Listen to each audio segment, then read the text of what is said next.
unspoken expectations can turn into premeditated resentment. When somebody doesn't meet your expectations that you have yet to speak about, you're going to hold resentment to them.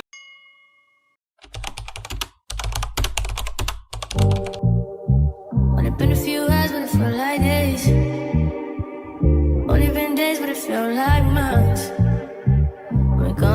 Hi everyone, welcome back to my channel. My name is Miss Mookie if you're new here. On my channel, I like to talk about everything that involves self-love, self-growth, and also helping people to better themselves. So if this sounds like something you've been trying to add into your life, or implement, I should say, then welcome to my channel. In today's video, we are going to talk about something that is going to upgrade the quality of your life. It's going to change the way of your life. The one thing that you need to do in order to make this big change is improve your social intelligence. It's kind of like emotional intelligence, but it deals with the social aspects of your life. So without further ado, let's go ahead and get right into the video. I'm going to talk about these topics. These topics play a huge role in your social intelligence. So the first one we are going to talk about is resolving conflicts. It's very important how you handle these resolving conflicts, because when you have conflicts, it can make or break. It can shake up a relationship. It can even break a relationship. And whether this is platonic or romantic or even with a family member, you want to be more aware of how you handle certain conflicts. So I will give you some ways that you can do this, so that way you can upgrade the quality of your life. So in order to solve a problem quickly, you want to be hard on the problem and soft on the person.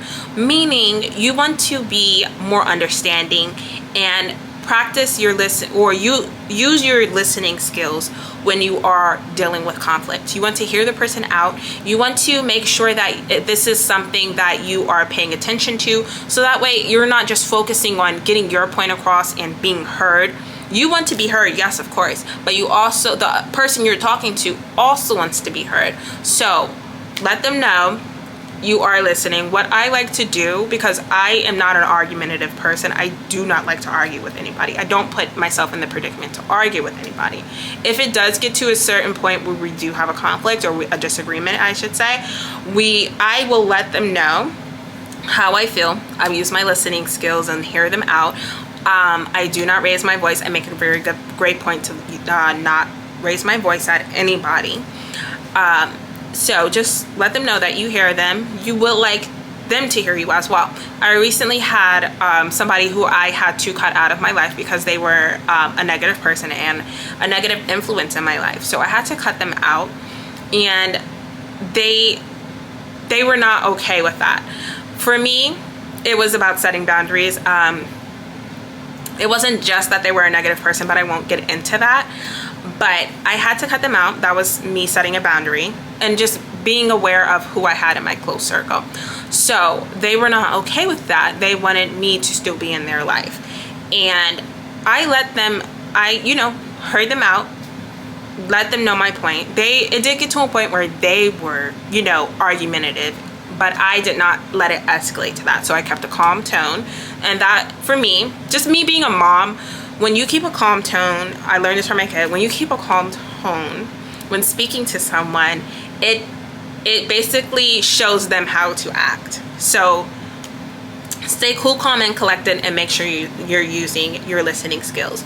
Be soft on the person, hard on the problem. So make sure you're focused on the problem rather than focused on cursing that person out or whatever the case may be. And you want to also make sure that you are making the person you are having a conflict with, you want to make them feel valued by practicing seen, heard, and remembered. So this again is going into using your active listening skills.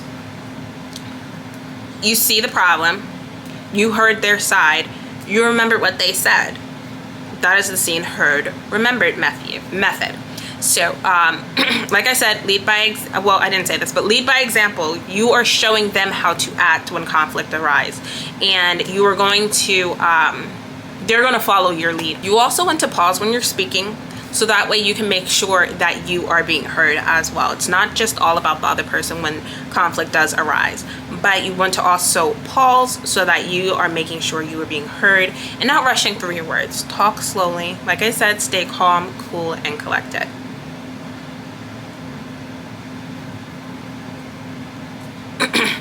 Also, you want to set expectations, whether this is a new friendship or whatever the case may be, or something that has been established for a long time. You want to make sure your expectations are being, you know, put out there, because nobody knows what we're thinking, and all of us, nobody has the same expectations. So you want to make sure that your expectations are being seen and heard and remembered. Unspoken expectations can turn into premeditated resentment. When somebody doesn't meet your expectations that you have yet to speak about, you're going to hold resentment to them because they're not acting or, you know, treating you how you want to be treated, but also you're treating them as if they're a mind reader. It's not fair. So in order to have, you know, in order to be able to resolve conflict, you need to already have stated your expectations, or let them know, hey, moving forward, this is my expectation. This is my boundary. And it's also important to recognize that no person in the entire world knows everything, including you. So I say that to say it's okay to not know something. So you have a conflict arise and you don't know too much about what they're talking about. It's okay to not know something. It's okay. Nobody knows everything. And it's also important to remember that when you are giving somebody feedback, it's okay if they didn't know something as well. Another way to improve the quality of your life by improving your social intelligence is to stop being shy. I struggled with shyness for majority of my life. I was super shy. That led me to develop FOMO, fear of missing out, if you're unfamiliar with the term. But I really wanted to change that about myself. I felt like I was too quiet. People would give me feedback saying, oh, they thought I was stuck up. I was just so shy and so quiet. I would literally just not say anything. And also, honestly, doing YouTube videos, talking in front of a camera really helped me with, you know, coming out of my shell. But I also recognized that being shy had a lot to do with my confidence. So I don't want you, I'm not saying stop being shy to, you know, change you or your personality. Please do not take that the wrong way. I am saying stop being shy by, and again, you can be quiet. If that's your personality, it's okay to be quiet. You don't have to be talking 24/7. Like, no, that's actually kind of annoying. But you want to, I realized my shyness came from a lack of confidence. So that's what we're going to be focusing on when I'm talking about stop being shy. So a great formula to use, say hi to Roxy, everybody. A great formula to use when you are trying to exude confidence is pause when speaking plus eye contact. That equals confidence. So make sure you're using eye contact. That's something that I'm working on, because when I speak, I have a problem with looking at people and making eye contact. I'm like over here talking, and I just have to, you know, work on that. But pausing when you speak and eye contact, like I'm doing now, exudes confidence. It's the key to confidence. Also want to practice making eye contact with people.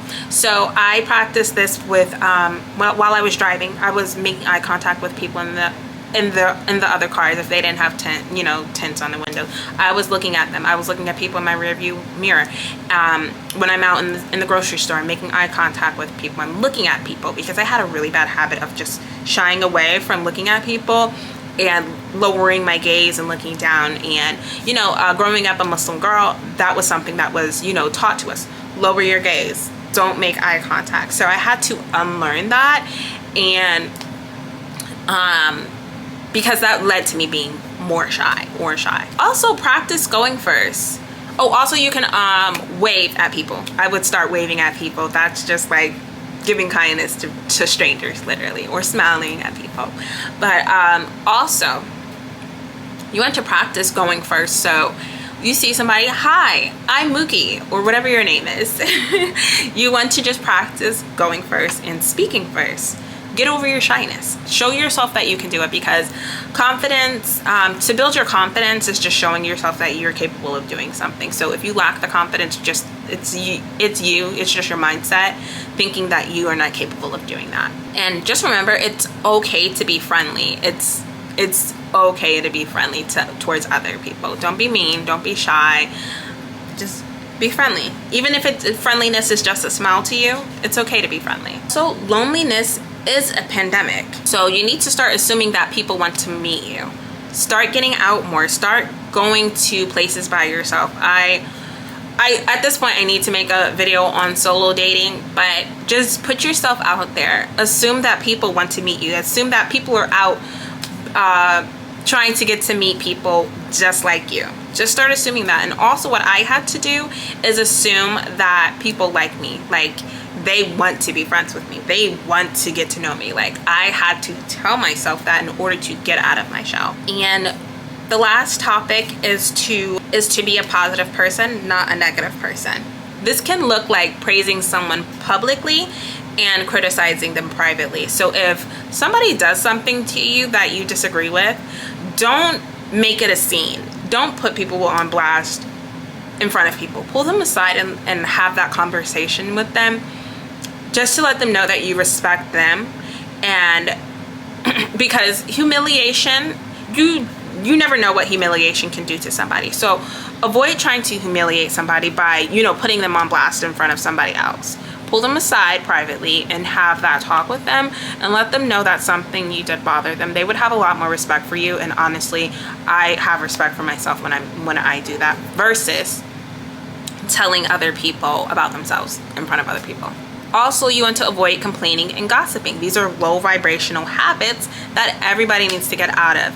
And if you want to improve the quality of your life, you want to be a more respectable and trustworthy person by stop gossiping about people. Because when you're gossiping about others, I don't know about you, but when I hear somebody gossiping, I'm like, okay, what are they saying when I leave the room, when I get off of the phone? What are they saying about me? I don't care if that comes off as insecure. I don't trust people that gossip about other people. I find it very distasteful. I used to do it myself, and I made a conscious effort to stop gossiping a little while ago. So if I can do it, you can do it. Stop gossiping. Complaining is the killer of joy. It literally sucks the fun out of talking to people. So stop complaining. Nobody wants to talk to you when you're constantly complaining 24/7. So stop it. Then you also want to be open to receiving feedback from people that you trust and respect. So if it's somebody that you don't respect, I don't know why you're talking to them, but go off. Be open to receiving feedback from people that you trust and respect, because we can be blind to our own faults. So if we're doing something and we don't see that it's negative or low vibrational, you want to be able to receive feedback from others, or even create that space to be able to receive feedback from others, so that when something you're doing is low vibrational or negative, so that way you can build yourself up to becoming a better person. So that is going to be it for this video. I hope you guys found some of this information, if not all of this information, helpful. I do want you to, before leaving this video, I want you to remember that the quality of your life is directly affected by the relationships that you have. Meaning, if you have bad relationships, your life isn't going to look too good. Your life isn't looking good. Show me your friends and I'll show you where you're headed type of mindset. So if you don't have good people around you or good relationships with the people around you, you need to fix that so that you can put your life in the path to getting better. And also, I want to say great leaders create more leaders, not followers. So lead by example is what I mean by that. Other people see that you're making positive changes in your life, they're going to want to do the same as well. So that's it for this video today. I hope you guys enjoyed. Don't forget to like, comment, and subscribe, and I'll see you in my next video. Bye.